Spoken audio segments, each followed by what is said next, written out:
বন্ধুরা, লেখক হচ্ছে প্রমোদ চৌধুরী। লেখক পরিচিতি: প্রমোদ চৌধুরী 7ই আগস্ট 1868 সালে যশোরে জন্মগ্রহণ করেন। তার পৈতৃক নিবাস ছিল পাবনা জেলায় হরিপুর গ্রামে। তার শিক্ষা জীবন ছিল অসাধারণ কৃতিত্বপূর্ণ। প্রমোদ চৌধুরীর শিক্ষা জীবন ছিল অসাধারণ কৃতিত্বপূর্ণ। তিনি 1890 সালে কলকাতা বিশ্ববিদ্যালয় থেকে ইংরাজি সাহিত্যের প্রথম শ্রেণীতে MA ডিগ্রি লাভ করেন এবং পরে ব্যারিস্টারি পড়ার জন্য তিনি বিলেত যান। প্রথমে তিনি 1890 সালে কলকাতা বিশ্ববিদ্যালয় থেকে ইংরেজি সাহিত্যে MA পাশ করেন এবং পরে ব্যারিস্টারি পড়ার জন্য কোথায় যান? বিলেত যান। বিলেত থেকে ফিরে এসে ব্যারিস্টারি পেশায় যোগদান করেন। যোগদান না করে তিনি কিছুকাল ইংরেজি সাহিত্যের অধ্যাপনা করেন এবং পরে সাহিত্য চর্চায় মনোনিবেশ করেন। তার সাহিত্যিক ছদ্মনাম ছিল বীরবল, আর প্রমোদ চৌধুরীর সাহিত্যিক ছদ্মনাম ছিল বীরবল। তার সম্পাদিত সবুজপত্র বাংলা সাহিত্যের প্রচলিত ভাষারীতি প্রবর্তনে অগ্রণী ভূমিকা পালন করেন। বস্তুত তারই নেতৃত্বে বাংলা সাহিত্যের নতুন গদ্যধারার সূচিত হয়।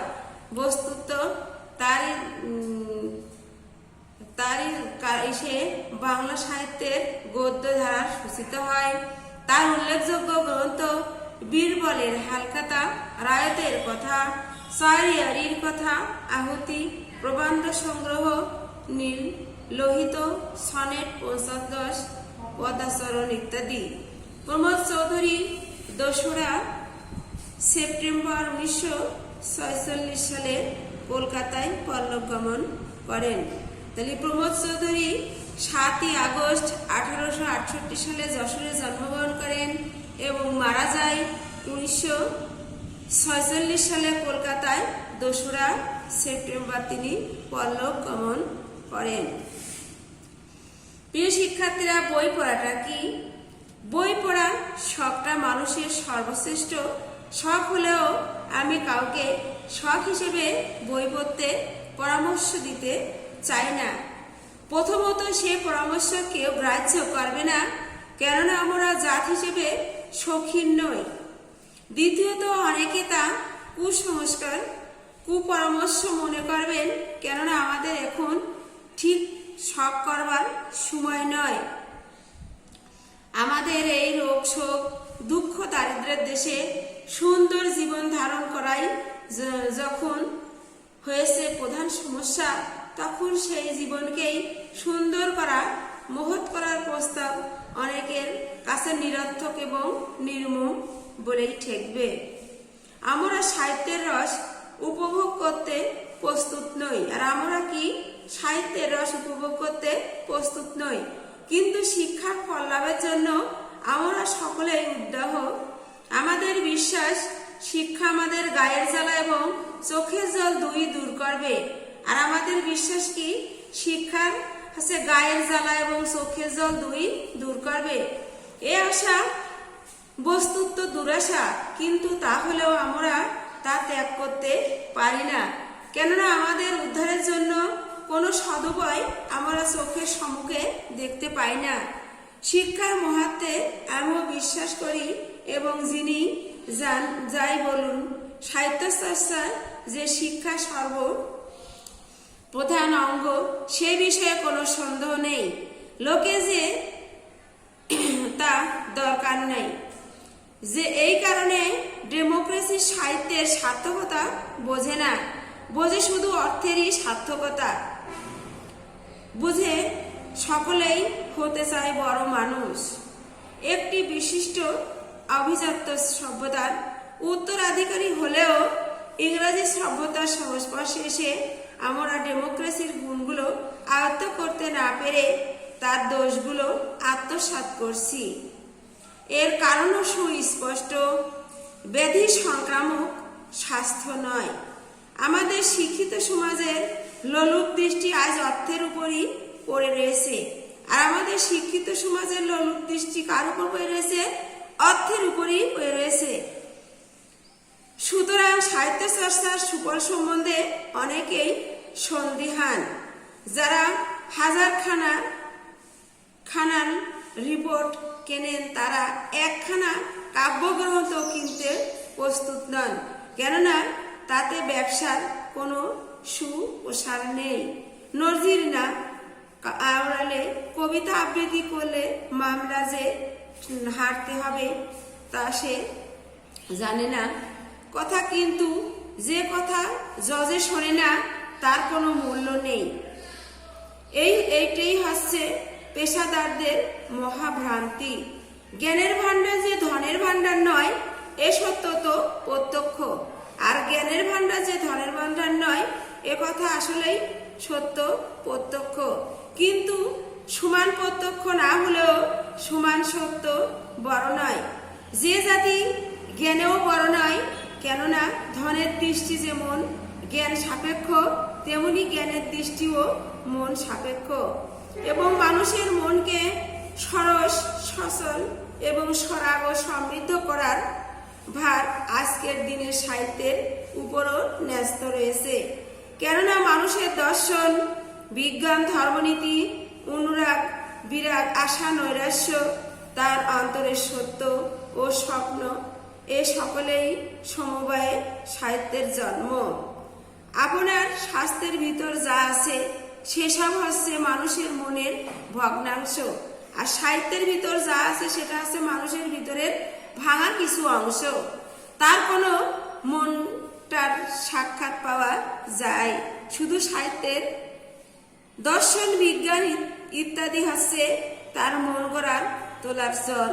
তার পূর্ণ স্রোত আবহমান কাল সাহিত্যের ভিতরই সল্লাসে সবেগে বয়ে চলেছে, এবং সেই গঙ্গাতে আবহমান করে আমরা আমাদের সকল পাপ মুক্ত হব। অতএব দাঁড়ালো এই যে আমাদের বই পড়তে হবে, কেননা বই পড়া ছাড়া সাহিত্য চর্চার উপায়ান্ত নাই। কেননা তাহলে এই দাঁড়ালো যে বই যদি না পড়া যায় তাহলে সাহিত্য চর্চারই কোনো উপায়ান্তর নেই।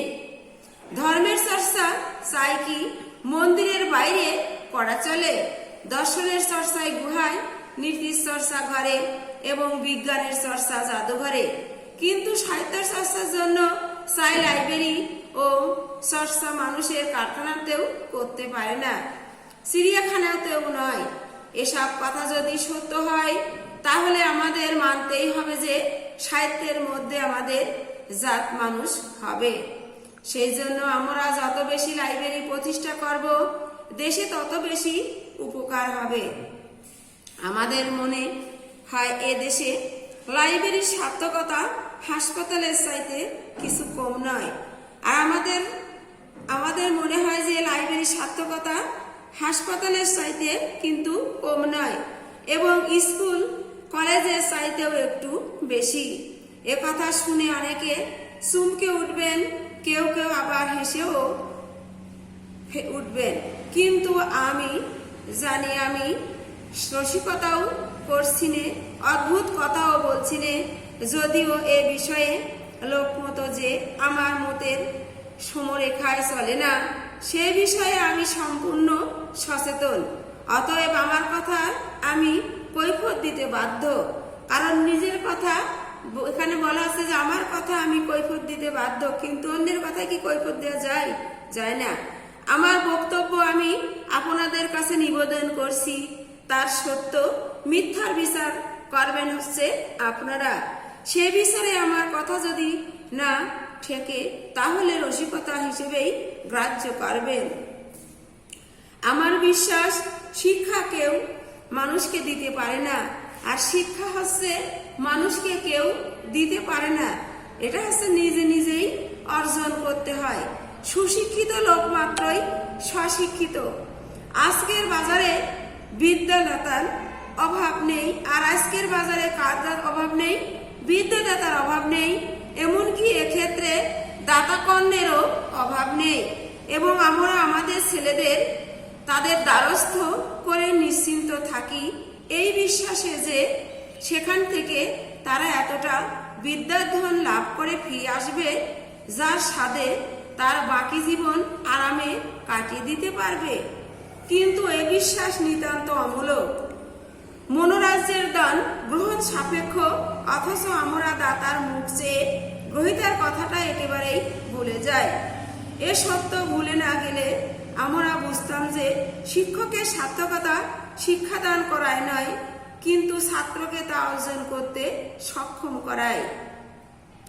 শিক্ষক ছাত্রকে শিক্ষার পথ দেখিয়ে দিতে পারেন, তার কৌতূহল উদ্যোগ করতে পারেন, তার বুদ্ধিবৃত্তিকে জাগ্রত করতে পারেন, মনোরাজ্যের ঐশ্বর্যের সন্ধান দিতে পারেন, তার জ্ঞান পিপাসাকে জ্বলন্ত করতে পারেন। এর বেশি কিছু পারেন না। শিক্ষক কি এর বেশি কিছু করতে পারে? এর বেশি কিছু করতে পারে না। যিনি যথার্থ গুরু, তিনি শিষ্যের আত্মাকে উদ্ভিত করার এবং তার অন্তর্নিহিত সকল প্রসন্ন শক্তিকে ব্যক্ত করে তোলেন। সেই শক্তির বলে শিষ্য নিজের মন নিজে গড়ে তোলেন, নিজের অভিমত বিদ্যা নিজে অর্জন করে। বিদ্যার সাধনা শিষ্যকে নিজে অর্জন করতে হয়, গুরু উত্তর সাধক মাত্র। আমাদের স্কুল কলেজের শিক্ষা পদ্ধতি ঠিক তার উল্টো। আর আমাদের স্কুল কলেজের সেই শিক্ষা পদ্ধতি সেটা হচ্ছে তার উল্টো। সেখানে ছেলেদের বিদ্যা গেলানো হয়, সেখানে ছেলে মেয়েদের কি করা হয়? বিদ্যা গিলানো হয়। তারা তা জীর্ণ করতে পারুক আর নাই পারুক। এখানে বলা হচ্ছে যে স্কুল কলেজে ছেলে মেয়েদের বিদ্যা হচ্ছে গিলানো হয়, সেটা তারা গ্রহণ করতে পারুক আর নাই পারুক। এর ফলে ছেলেরা শারীরিক এবং মানসিক মন্দাগতিতে জীর্ণ শীর্ণ হয়ে কলেজ থেকে বেরিয়ে আসে। একটা জানাশোনা উদাহরণের সাহায্যে ব্যাপারটা পরিষ্কার করা যাক। আমাদের সমাজে এমন অনেক মা আছেন যারা শিশু সন্তানকে ক্রমান্বয়ে গরুর দুধ গেলানোটাই শিশুর স্বাস্থ্য রক্ষা ও বল বৃদ্ধির সর্বপ্রধান উপায় মনে করেন। দুগ্ধ অবশ্য অতিশয় উপাদেয় পদার্থ, কিন্তু তার উপকারিতা যে ভোক্তার জীর্ণ করার শক্তির উপর নির্ভর করে এ জ্ঞান ও শ্রেণীর মাতৃকুলের নেই। তাদের বিশ্বাস ও বস্তু পেটে গেলেই উপকার হবে। কাজে শিশু যদি তা গিলতে আপত্তি করে, তাহলে সে যে বেপরোয়া ছেলে সে বিষয়ে আর বিন্দু মাত্র সন্দেহ থাকে না। অতএব তখন তাকে ধরে বেঁধে জোরে জবরদস্তি করে দুধ খাওয়ানোর ব্যবস্থা করা হয়। শেষটায় সে যখন এই দুগ্ধ পান ক্রিয়া হতে অব্যাহতি লাভ করার জন্য মাথা হাত পা ছুটতে শুরু করে, তখন স্নেহময়ী মাতা বলেন, আমার মাথা খাও, মরা মুখ দেখো, এক ঢোক আর এক ঢোক আর এক ঢোক ইত্যাদি। ছেলে যখন দুধ খেতে ইচ্ছা হচ্ছে না, তখন মা এই সমস্ত কথাগুলো বলে তার ছেলেকে দুধ খাওয়াচ্ছে। মাথার উদ্দেশ্য যে শুধু সাধু সে বিষয়ে কোনো সন্দেহ নেই, কিন্তু এ বিষয়ে কোনো সন্দেহ নেই যে উক্ত বলা কওয়ার ফলে মা শুধু ছেলের জকিতের মাথা খান এবং ঢোকের পর ঢোক তার মরা মুখ দেখার সম্ভাবনা বাড়িয়ে চলেন। আমাদের স্কুল কলেজের শিক্ষা পদ্ধতিটাও ঠিক ওই একই রকমের। এর ফলে কত ছেলে অসুস্থ, সুস্থ সরল মন লিভারের বতাসু হচ্ছে তা বলা কঠিন। কেননা দেহের মৃত্যুর রেজিস্ট্রি রাখা হয়, আত্মার হয় না। আর দেহের মৃত্যু হয়, কিন্তু আত্মার যে মৃত্যু হয় সেটা তো রেজিস্ট্রি করা হয় না। আমরা কিন্তু এই আত্মার অপমৃত্যুতে ভীত হওয়া দূরের কথা, উৎফুল্ল হয়ে উঠি। আমরা ভাবি দেশে যত ছেলে পাশ হচ্ছে তত শিক্ষা বিস্তার লাভ হচ্ছে। আসলে কিন্তু এটা ঠিক নয়। পাশ করা আর শিক্ষিত হওয়া এক বস্তু নয়। এ সত্য স্বীকার করতে আমরা কুণ্ঠিত হই।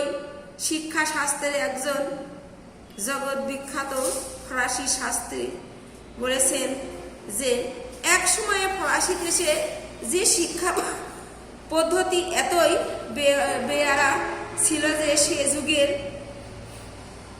সে যুগের যারা পাশ করতে পারেনি বা চায়নি তারাই ফ্রান্সকে রক্ষা করেছে। এর ফলে শিক্ষা প্রত্যাখ্যান করেছিল বলেই তাদের মনোবল বজায় ছিল। তাই এই স্কুল পলানো ছেলেদের দল থেকে সে যুগের ফ্রান্সের যত কৃতকর্মা শ্লোকের আবির্ভাব হয়েছিল। সে যুগে ফ্রান্সের কি রকম শিক্ষা দেওয়া হতো তা আমার জানা নেই। তবুও আমি জোর করে বলতে পারি যে এ যুগে আমাদের স্কুল কলেজের শিক্ষা যে রীতি চলছে তার চাইতে সে শিক্ষা পদ্ধতি কিছুতেই নিষ্কৃত ছিল না।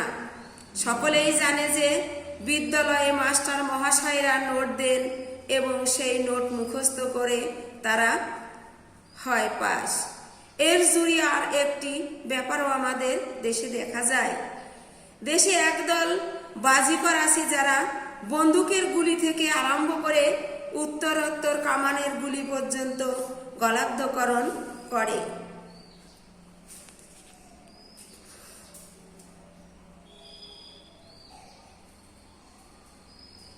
দেশের একদল বাজিকর যারা বন্দুকের গুলি থেকে আরম্ভ করে কামানের গুলি কৌশল করে এবং সে বিষয়ে কোনো সন্দেহ নেই।